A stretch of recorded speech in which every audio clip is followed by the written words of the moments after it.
Welcome to Real Clear Radio Hour, brought to you by the Competitive Enterprise Institute. I'm your host, Bill Frezza. Once again, we bring you interviews from Freedom Fest in Las Vegas, billed as the world's largest annual gathering of free minds. In the second half of our show, we'll talk to Ron Bailey, author of The End of Doom, about why the human race is not destined for destruction. Up first, celebrated technology analyst, journalist, and author George Gilder takes a break from his prognosticating to sit down with us on the show floor for a chat. George, welcome to the show. Great to be here. It's great to see you at Freedom Fest. And George, what is it, 20 years since we sat down and broke bread together?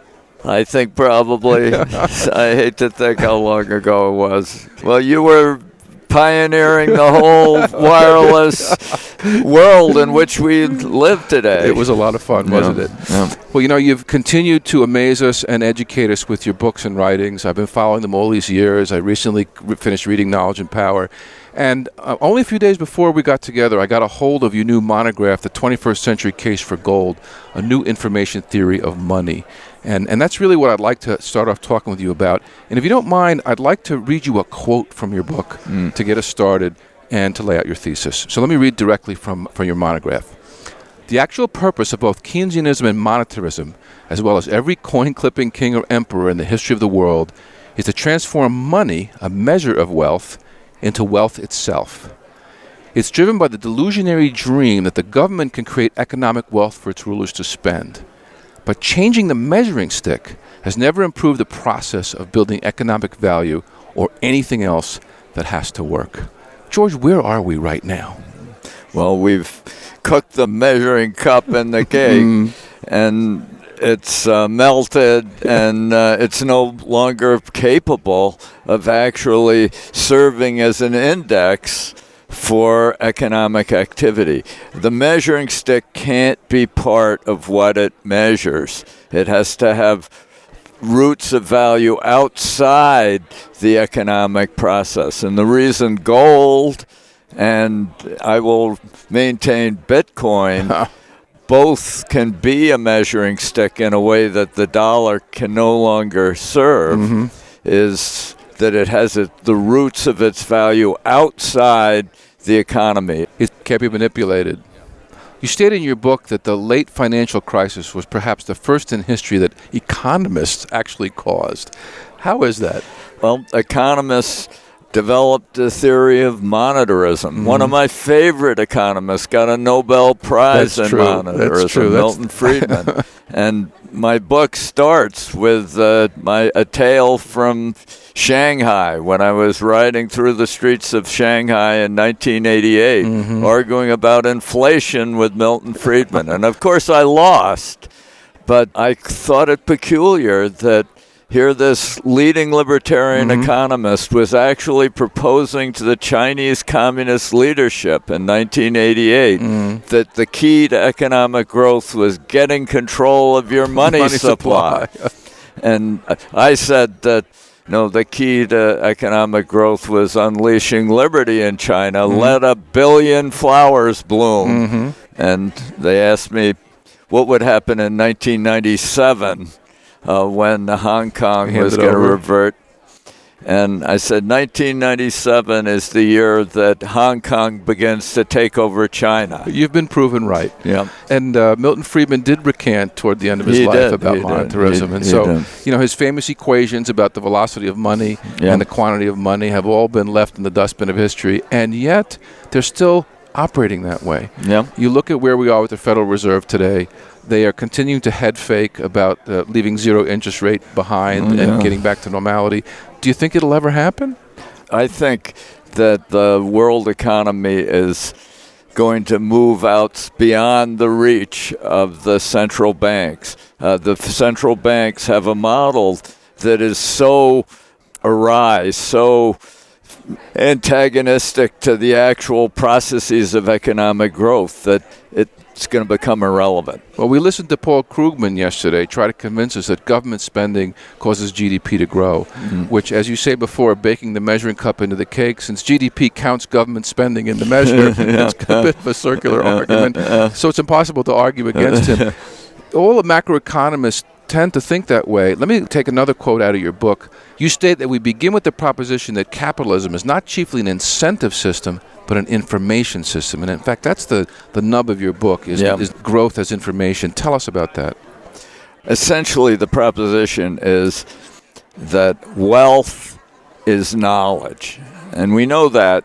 Thomas Sowell told us 30 years ago, 1971, 45 years ago, that the Neanderthal in his cave had all the material resources we have today. The difference between our age and the Stone Age is entirely the accumulation of knowledge. That means that growth is learning. And learning proceeds according to certain rules. Karl Popper expounded some of the crucial rules of learning, namely that propositions have to be stated in a form that can be refuted. Right. And falsified. Falsified. And what the genius of capitalism is that the propositions, the business plans and experiments, products, ideas, you name it, or have to be produced in the market in a form that the market can reject. Government guarantees and subsidies falsify the whole system. I mean, they prevent learning and thus prevent growth. So the subsidies that Paul Krugman believes constitute economic growth are in fact the chief obstacle to the learning curves that actually comprise economic growth. And you make it clear that learning curve is not just something from the semiconductor industry. Learning curve occurs in every business. Yeah. The Boston Consulting Group decades ago, Bruce Henderson and then Bain and Company created the world's leading business consultancies through pursuing the learning curve. And it shows that with every doubling of total units in any market, whether eggs or insurance policies, microchips or bandwidth, costs drop 20 to 30% with each doubling of total units. So learning curves are ubiquitous in the economy. And unless the market's distorted, that benefit accrues to the consumer. That's right. And prices go down. What Paul Krugman fears is terrible crunching deflation is in fact the process of economic growth and learning. Well, it's laughable to anybody from the computer or telecommunication industry if you look at how prices have deflated throughout our careers, and it's been a tremendous boon. Yeah.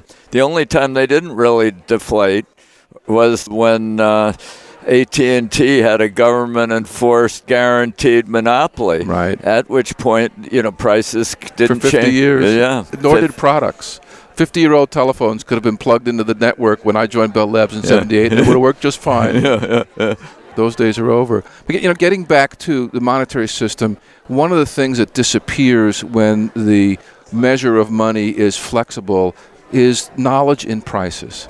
Yeah. Whether it's in the marketplace or in the stock market, prices no longer mean anything. Talk a little about the consequences of that.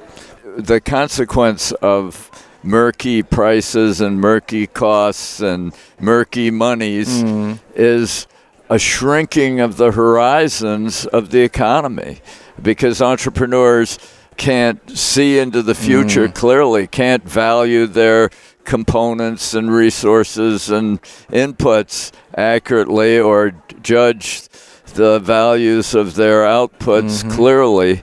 They increasingly revert to ever more short-term activities. And now we have a shrinking of the horizons of finance to the microseconds and the flash boys trading.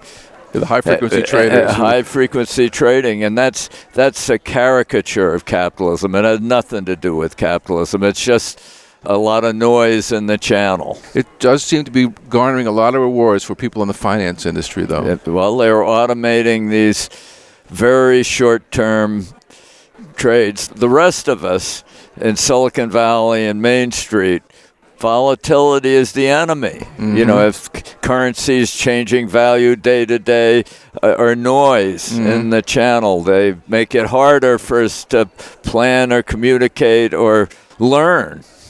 Well, to the fast traders, volatility is their friend. Volatility is what they want. And essentially, whether it goes up or down, they can play it, and they really are outside of the knowledge-building processes of wealth and growth. Instead of making money, they're taking money. It seems to be a different way of getting ahead in the world. Yeah. What do you make of the slow disappearance of the IPO market and these unicorns that are growing up in the venture capital world? Well, what's happening is the number of IPOs 10 years, 15 years ago was 20 times the number of mergers and acquisitions. And today, there are 7 mergers and acquisitions for every IPO. And the big companies are not only buying in their own stock at a rate of $24 billion a month, they're also buying up their competitors. And so we have a big agglomeration of the U.S. economy, which produces a somewhat spurious stock market expansion. These are big companies buying up their rivals, so they become temporarily more potent. But in the long run, the economy benefits from having constant IPOs developing into competitors. Creative destruction and disruption rather than just general absorption of everything into Apple. So, George, we've seen the agglomeration of financial power into huge mega firms that are buying their own stock. We've seen the banking industry collapse into a handful of too-big-to-fail banks who are protected by the government. In fact, they're almost part of the government. How are entrepreneurs dealing with all this? Well, entrepreneurs are fleeing to the world economy is what's happening. They want to escape the entanglements of American regulation, and they're operating increasingly in places like Israel, which is really the creative center for much of American technology. I mean, whenever something really extraordinary happens in the U.S. market, very often you find the roots in Israel. Remember when Watson won Jeopardy? That was IBM, but IBM's Watson team was in Haifa. And similarly, Apple's whole success has been based on miniaturizing non-volatile memory. And flash memory and non-volatile memory began with an Israeli at Intel and continued on with a whole series of Israeli companies, SanDisk and M-Systems in Israel. And finally, Anobit, which further compressed non-volatile memory and allowed miniaturization of all these devices, iPods and Nanos and Airs and all the wonderful and of course the iPhone is all based on this Israeli innovation. And Google has crucial design centers. Their whole lot of their driving technology, the social network Waze, which is Google's part of Google's path to the self-driving car. All that came from Israel. It seems to be the only place that's reproduced the miracle of Silicon Valley. Everybody's tried. Right. Everybody wants to be the next Silicon Valley. Singapore even tried. No one yet, except Israel, seems to have reproduced that. But Israel did it. I do a lot of my investing in Israel now. I do venture investing. Which is a little bit scary because it's not one of the most stable geographies in the world now. Well, I think it's just as stable as anything else. Israel's getting more and more powerful every year compared to its competitors. Everybody told them they couldn't deploy the Iron Dome for another 20 years, and by that time it'd be obsolete. And Israel did it in 3 years and intercepted thousands on thousands of rockets. It's tough living in a neighborhood where all your neighbors are killing each other. Yeah. It's a dangerous neighborhood, but it keeps them on their toes. We're no longer on our toes. We're that's certainly true. Twiddling our thumbs. So, George, let's come back around to the title of your monograph, which is about the new 21st century gold. Do you think gold can make a comeback as a monetary standard? Absolutely. And it is making a comeback today in the form of digital gold, which is Bitcoin, BitGold. Bitcoin is a new infrastructure for the internet, a new layer of internet technology that's devoted to transactions, to establishing facts and titles and contracts. and time-stamped events that aren't reversible on the internet. So you're talking about new applications of the blockchain besides money. The money and money is the prime. Transactions involve money. Mm-hmm. Money allows valuation. It is a new step in information theory. The information theory that formed the internet and informed computer science now can explain and illuminate economics. When are we likely to see the price or the value of Bitcoin stabilize? It has been quite volatile in the past. Well, the question is whether Bitcoin's volatile or whether the dollar's volatile. I mean, that's the question. Bitcoin is 80.4% correlated with gold. And you don't want Bitcoin to be some wild speculative market. You want Bitcoin to stabilize at a reasonable price in relation to values beyond the economy. And both Bitcoin and gold share roots in time. Mm-hmm. Time is the basic, unmanipulable scarcity in the world economy. You can't steal it, you can't hoard it, you can't redistribute it. Time is equally distributed, and it's the real source of value. Well, we understand how that's the case in gold because it's difficult and expensive to mine gold. Only a very small percentage of the world's gold gets mined every year. It's more or less predictable. So the time value of gold is something that people find easy to understand. Help explain the time value of Bitcoin. Because Satoshi Nakamoto, who formed Bitcoin, invented Bitcoin, designed the algorithm itself. Mm-hmm. The mining algorithm to increase its difficulty as technology improved. Just the same as gold becomes more difficult to extract, the more deeper and more diffuse loads that have to be found and mined. Bitcoins become more costly to mine in proportion to the advance of computer technology. In other words, Satoshi was obsessed with nullifying Moore's law, and that was his great insight because it meant that the value of Bitcoin was found in time, the same way gold cancels out technology and equipment.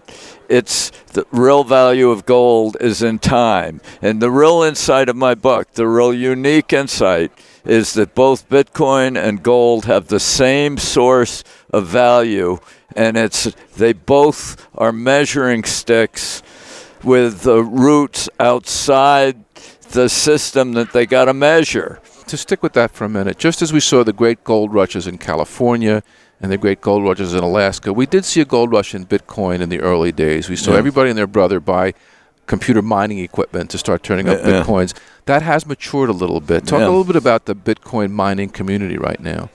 Well, the Bitcoin mining community has become an advanced supercomputing community, but it's based on application-specific integrated circuits that are focused exclusively on executing the Bitcoin algorithm. The amateurs are gone.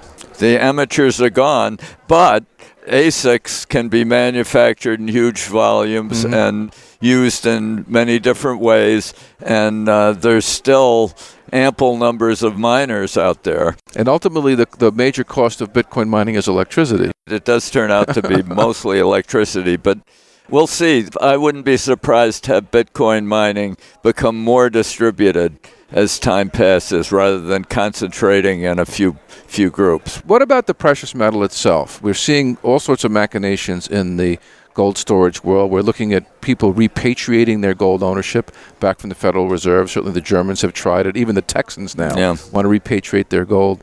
Do you think physical gold as a commodity will have a role to play in monetary systems? I think physical gold is valued. It has a tremendous history. But the key to it is the reason gold is money is not because it's really jewelry. The reason jewelry is valuable is that it's really money. Yeah.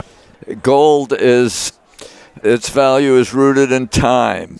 That's the heart of its durability and its triumph. The reason both Bitcoin will begin as a new infrastructure for the internet, and as internet commerce expands, it's now about 6% of world commerce.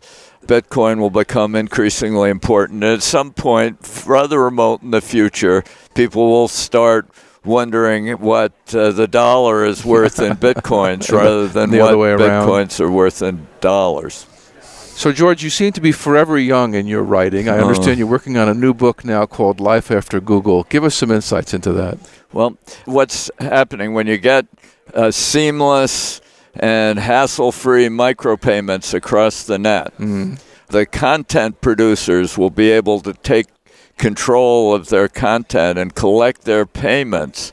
Oh, wouldn't that be nice? Rather than being dependent on aggregators to collect their payments through advertising. Right. And what we've just seen with the government pronouncing network neutrality and essentially putting price controls across the internet. Yep, coming. The result is that Verizon and AT&T have both stopped their investment in the internet, and AT&T is investing in Latin America, and Verizon's investing in AOL. And the head of Verizon said that AOL was a wonderful advertising platform. Oh, boy. And it is a wonderful advertising platform. It has 5 times as much advertising as YouTube, with only a tenth as many videos, as much video. In other words, its noise to signal ratio is highest in the industry. And it's 50 times more annoying than YouTube. And YouTube is annoying enough. But advertising now, with no micropayments, advertising is now ads are minuses. Ads are, it's value subtracted advertising. And the future is value added advertising. And that will be enabled by the Bitcoin blockchain as an automated micropayment, gold-clad valuation mechanism at the center of the internet. And it really will change the internet into a bazaar, into a civilization. George, as ever, your enthusiasm is infectious.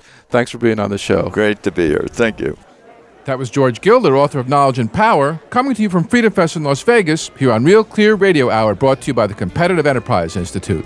I'm your host, Bill Frezza. Please check out Real Clear Radio on Facebook or follow us on Twitter at Real Clear Frezza. And stop by RealClearMarkets.com, my go-to place for diverse views on political economics. Real Clear Radio Hour is a not-for-profit, donor-supported program.